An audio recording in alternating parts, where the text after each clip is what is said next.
All right, boys and girls. So we are going to um, find volume of some more complex rectangular prisms. Instead of just one rectangular prism like we were doing before, we might have a more complex prism that we might have to decompose and separate out into different rectangular prisms in order for us to find the total volume of that prism. So for number 2 here, I'm going to do 2 and 3 here in this video. For number 2, we have a French horn case. And notice that this French horn case has some curves, and I can make a mathematical representation, a mathematical drawing of this French horn case to help us figure out what the volume of it would be about, okay? So I can see that I could make 2 rectangular prisms out of this French horn case to get me an estimation of what the volume is. So here's rectangular prism A, and here's rectangular prism B. And when you're doing this, I always encourage you to label your prisms. That way you kind of know and can keep track of which one you're finding the volume of and which one you're not. So let's find the volume of prism A here. So in prism A, I'm going to use the length times width times height formula. So for the length, it's 15 inches. So I can say the volume equals 15 inches times 4 inches times 16. It's hard to see, but that's a 16. Times 16 inches. And if I would multiply that out, I know 15 times 4 would be 60 inches squared, and that would get me the area of the base, length, and width. So 60 inches squared. And then if I multiply that by my height of 16 inches, then I know the volume is going to equal 960 cubic inches. Okay, but that doesn't mean the volume of the French horn case is 960 cubic inches. I still need to find the volume of prism B here. So this was just the volume of prism A. So for B, I'm going to label this so I don't get my work confused here. I need to find the volume of prism B. I'm going to put that in quotations here. The volume of prism B. And the volume of prism B, I can see it looks like it's about 14 inches long as well. So I could say it's 14 inches long. I'm going to use my length times width times height formula. About 6 inches wide. So I'm going to do 14 inches times 6 inches times 14 inches tall. So 14 inches tall.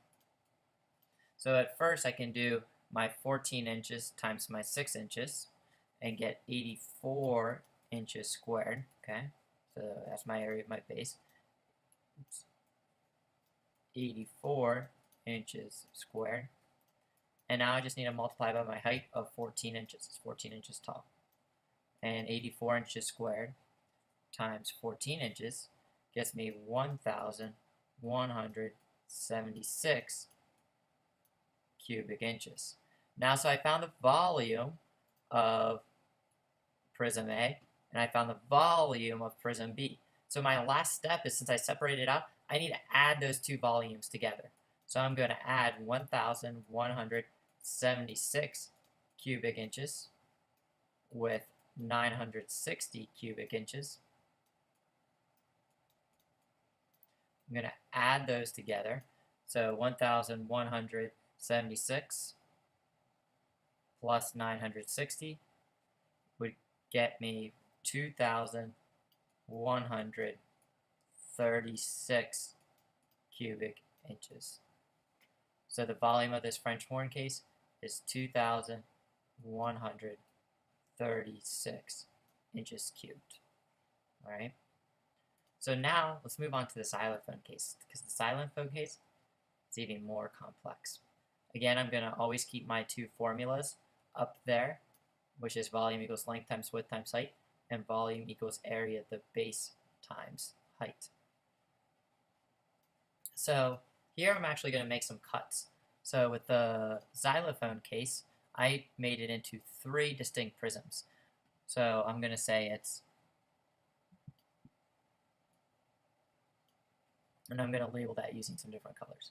So I'm going to say that's prism A, that's prism B, and then that's prism C. So if I'm looking at prism A, this is the challenging part of Prism A.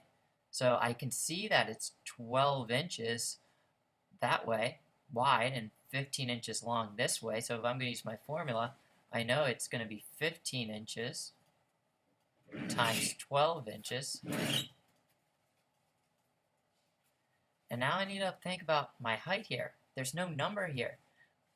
I'm going to actually look all the way down here, and I can see that this prism here, it's 5 inches tall, and it's 5 inches tall at Prism C. It's the same height at B, and it's the same height as A, so the whole thing is 5 inches tall. So for the volume of Prism A, I'm going to say it's 15 inches by 12 inches by 5 inches. And then I'm going to multiply this out. So if I did my length and my width, 15 times 12, that would get me 180 square inches, because I did the area of the base here. And then if I multiply it by the height of 5 inches, it's 5 inches tall.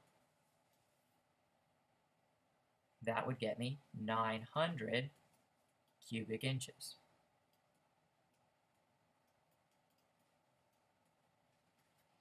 Okay, so that's Prism A, and I should label that too. Always label your work so you know what it is, so you're not getting confused. So that's Prism A. So now let's move on to Prism B, and I'll put that one in white. So Prism B. Well, Prism B, it's 15 inches by 18 inches. It's 18 inches long here, and then the height is still 5 inches. So Prism B, the volume would equal 18 inches by 15 inches, and then the height is 5 inches. So if I did my area of the base, if I multiply my length times my width, 18 times 15, that gets me 270 inches squared. And then I just need to multiply by my 5 inches. And so the volume of Prism B is 1,350 inches cubed. Okay. Now I need to do Prism C, my last one. So Prism C is right here. So that's my one that's 24 inches long, 15 inches wide, and it's still 5 inches tall. So volume would equal here 24 inches times 15 inches times 5 inches. So the volume here, okay, 24 times 15 gets me 360 square inches times 5 inches. So 360 times 5 inches equals 1,800 cubic inches. So I'm not done yet though. So I just found the individual volumes of all of these rectangular prisms that I separated out. My last step here is to add all three of my prisms. And I'm going to add them up here because I ran out of room down here. And so I'm going to add Prism A, which was 900 inches cubed. And I need to add my Prism B, so plus 1,350 inches cubed plus 1,800 inches cubed. If I add those up, I should get 900 plus 1,350 plus 1,800.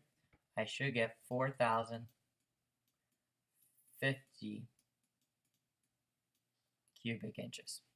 So the answer to the xylophone case, the volume of the xylophone case, is 4,050. That's a zero. 4,050 cubic inches. All right. So the key thing when we have a complex figure such as the French horn case or the xylophone case is try making or decomposing the complex figure into or separating it into a couple of different rectangular prisms to make it more manageable. And remember, volume equals length times width times height. So you should always only have 3 numbers that you're multiplying, okay? 15 times 12 times 5. 18 times 15 times 5. 24 times 15 times 5, okay? It's always only multiplying 3. If you have 5 or 6 numbers all together that you're multiplying, then you're doing something wrong, okay? So that's a very common mistake that 5th graders like to make sometimes. So just be careful about that. And then when you found the individual volumes of all those prisms that you separated out, the last step to do is just to add those 3 volumes up, okay? Or 2 in the case of the French horn case. Hope this helps. Just be careful when you're decomposing your prisms. Have a good night.